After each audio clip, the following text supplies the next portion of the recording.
Gracias, presidente. El dato que se me quedó preguntarle al señor ministro de Hacienda ahora es cuánto dinero gastan del presupuesto general de la Nación institucionalizando troles e insultando a los adversarios. En otra oportunidad se lo preguntaré. Entrando al tema, señor presidente y colegas diputados, hay aspectos que nadie ha querido decir y es necesario destacarlos. ¿Cuáles son las competencias del órgano legislativo?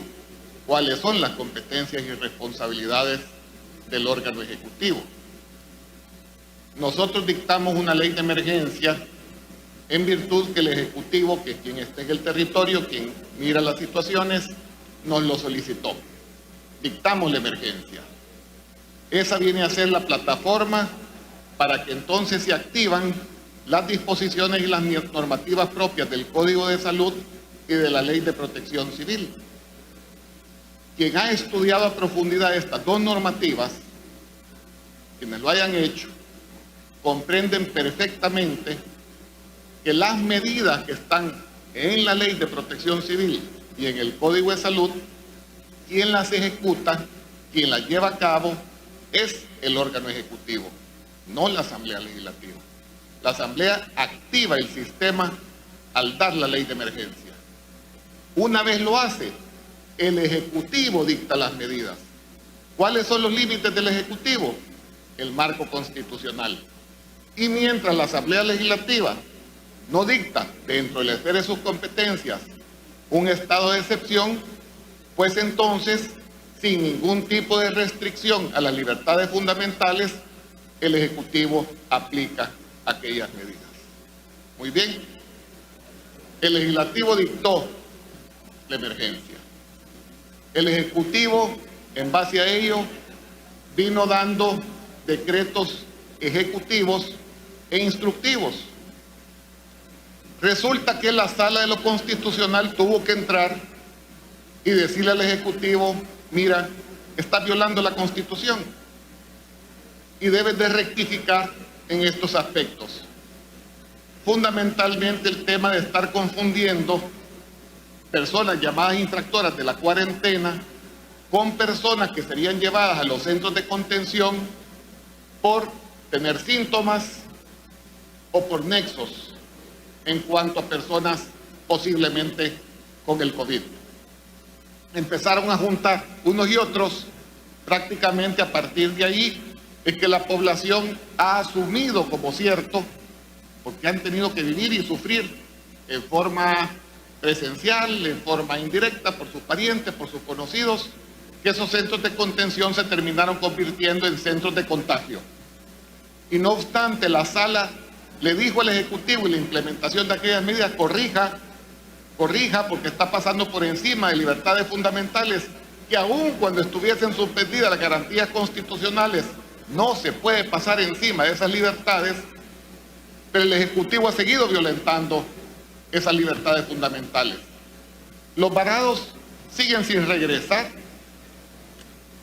Los centros de contagio siguen funcionando tal cual. Hoy, este día en la mañana, en uno de ellos entró la humo y todos estamos escuchando de los abusos y las irregularidades que se están dando en detrimento de las libertades fundamentales de las personas a quienes nosotros representamos y a quienes nosotros nos debemos. No nos debemos al gobierno, nos debemos a la gente.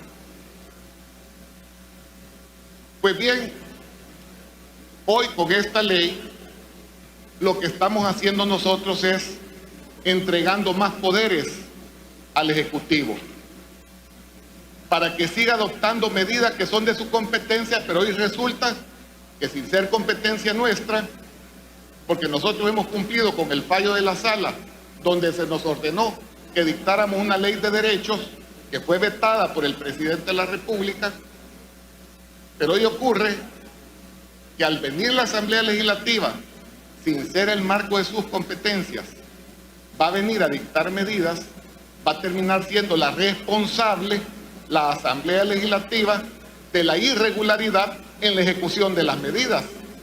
Porque también todos hemos sido testigos que se ha dictado una ley, se ha dictado un decreto ejecutivo, pero lo que hemos visto en la práctica es absoluta violación de la Constitución, de la ley y aún del decreto ejecutivo mismo. Y nosotros con esa conciencia, con esa experiencia, aquí en la Asamblea se le estarían maximizando poderes al órgano ejecutivo. Qué distinto hubiera sido si el órgano ejecutivo al menos hubiera cumplido con la ley. Tengan, compatriotas, para quienes todavía estén despiertos, porque esta es una noche de combos y de madrugones, pero para quienes estén despiertos, se dictó un decreto ejecutivo que es el decreto ejecutivo número 12, donde prácticamente se dijo que todos los trabajadores pasaban a cuarentena. Luego la ley de emergencia, que en el artículo 5 homologó, con base en ese artículo, el artículo 5, que los trabajadores, todos en cuarentena, salvo las excepciones, tendrían que tener el mismo tratamiento que las incapacidades. Eso significaba que iban a tener auxilio para sus ingresos a través de subsidio de las planillas del Seguro Social. Artículo 5 de la ley de emergencia. ¿De dónde saldrían los recursos? No de las reservas del Seguro Social. Los recursos saldrían de los fondos que acordó esta Asamblea Legislativa por $2.000 millones, dentro de los cuales uno de los destinos sería justamente el subsidio a las planillas del Seguro Social. Qué diferente hubiese sido la administración en términos económicos de las cuarentenas si la gente ya tuviese que comer o un mínimo de ingresos para sus propias subsistencias. Se hicieron transferencias económicas al sector informal, por dicen alrededor de $400 millones. Es hora que no sabemos cuáles fueron los criterios de selección y de distribución de estos beneficiarios. Pero igual trabajadores son las personas del sector formal, iguales familias con necesidades de subsistir y de comer. Se hicieron transferencias económicas al sector informal, pero cero transferencias en incumplimiento flagrante de la ley al sector formal. ¿Cuál es la razón? No la existe. Hoy, sin increpar, en forma cordial, tratamos de que el ministro de Hacienda, en una reunión que tuvimos en la Comisión de Hacienda, nos pudiese decir que cuál era la razón para esa asimetría, falta de paridad, inequidad, falta de justicia entre unos y otros trabajadores. Por supuesto, no había respuesta, porque no la puede haber.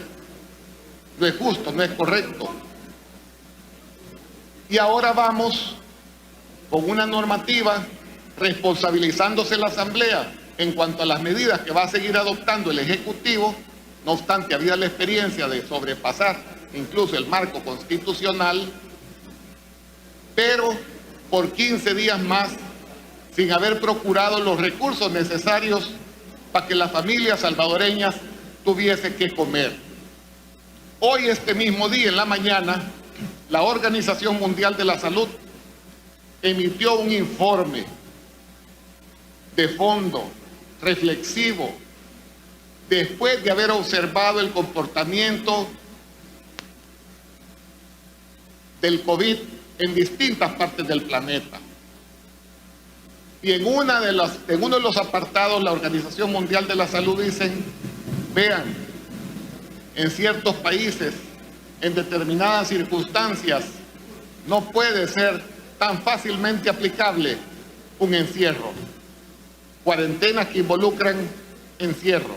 No digamos cuando el encierro es nacional, como este decreto lo está buscando establecer, que se ampara supuestamente en el artículo 136 del Código de Salud, cuando en ninguna parte del artículo 136 del Código de Salud permite que se declare zona epidemiológica todo el país.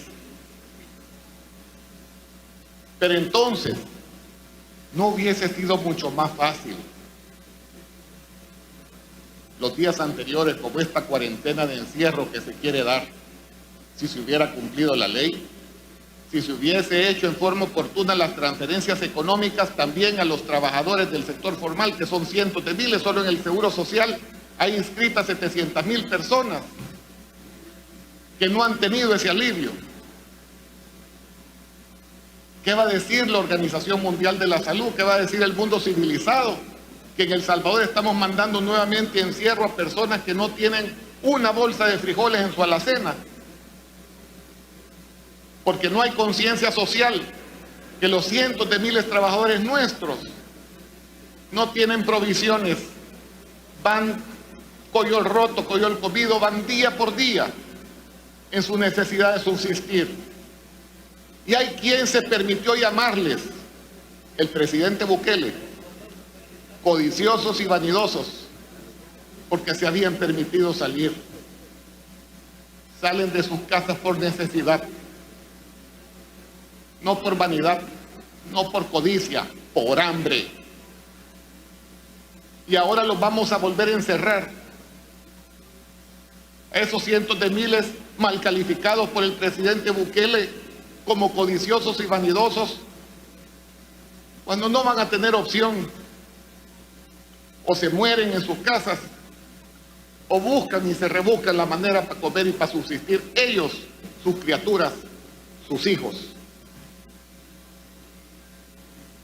En ninguna parte de nuestras normativas, y creo que en ningún sitio del mundo, las emergencias son enfocadas para martirizar a los ciudadanos.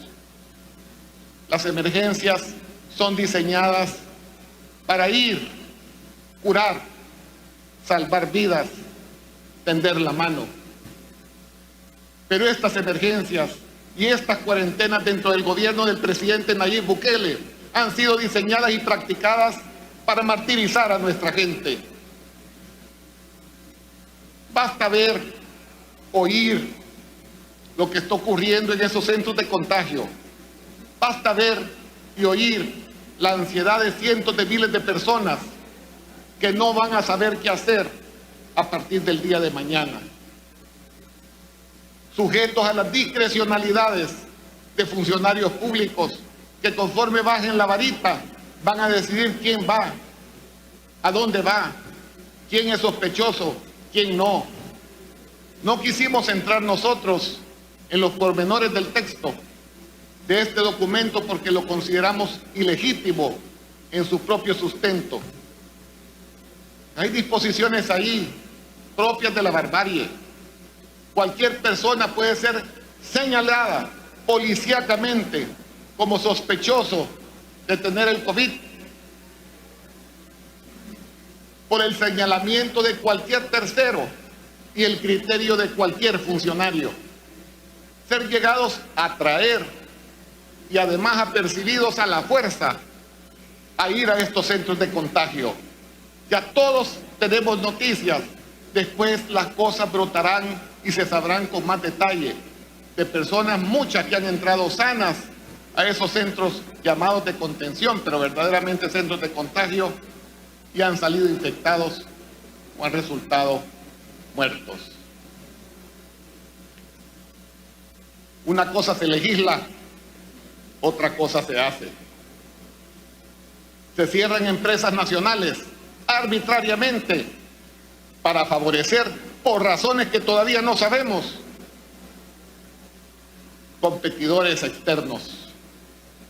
Se prohíbe salir, pero se promueven cenades y manifestaciones en apoyo. Se generan monopolios del miedo en lo que respecta a la realización de las pruebas. Dicho sea de paso, hecha la ley, hecha la trampa.